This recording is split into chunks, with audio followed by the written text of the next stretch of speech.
राज्यपाल नियुक्त 7 आमदारांविरोधामध्ये याचिका दाखल करण्यात आलेली आहे। याचिकेवर मुंबईतच सुनावणी होणार आहे। कोल्हापूर सर्किट बेंचमध्ये सुनावणीस नकार देण्यात आलेला आहे। विषय कोल्हापूर सर्किट बेंचच्या अखत्यारीमध्ये नाहीये असं सांगण्यात आलेलं आहे। त्यामुळे मुंबईमध्येच या प्रकरणावर या याचिकेवर सुनावणी पार पडेल।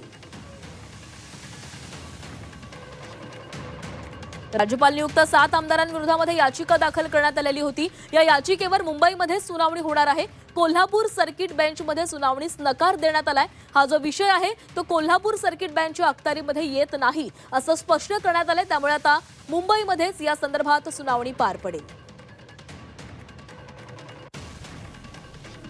राज्यपाल नियुक्त आमदारांविरोधामध्ये जी याचिका दाखल करण्यात आलेली आहे या याचिकेसंदर्भात ही महत्त्वाची माहिती। मुंबईमध्येच या याचिकेवर सुनावणी पार पडणार आहे। कोल्हापूर सर्किट बेंचमध्ये सुनावणीस नकार देण्यात आलेला आहे। हा जो राज्यपाल नियुक्त 7 आमदारांविरोधातली जी याचिका आहे हा जो संपूर्ण विषय तो कोल्हापूर सर्किट बेंचच्या अखत्यारीमध्ये येत नाही असं स्पष्ट करण्यात आलेलं आहे। त्यामुळेच मुंबईमध्ये या संदर्भात सुनावणी पार पडेल। आणि या संदर्भात अधिक बोलत आमचे प्रतिनिधी प्रताप नाईक आपल्यासोबत जोडले गेले। प्रताप, काय अधिकची माहिती आहे? आपण पाहतोय की जे 7 आमदारांची नियुक्ती राज्यपालांनी केलेली होती, भगतसिंग कोश्यारी राज्यपाल यांनी, त्या संदर्भात याचिकेची सुनावणी जी आहे ती आज होणार होती कोल्हापूर सर्किट बेंचमध्ये।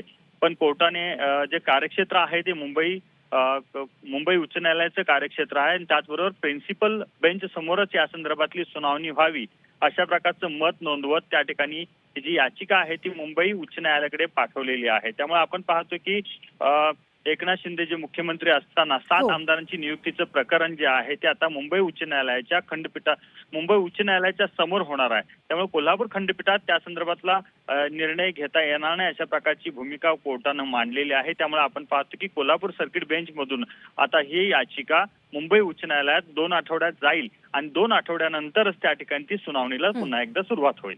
नक्कीच प्रताप, धन्यवाद दिलेल्या सविस्तर माहितीसाठी।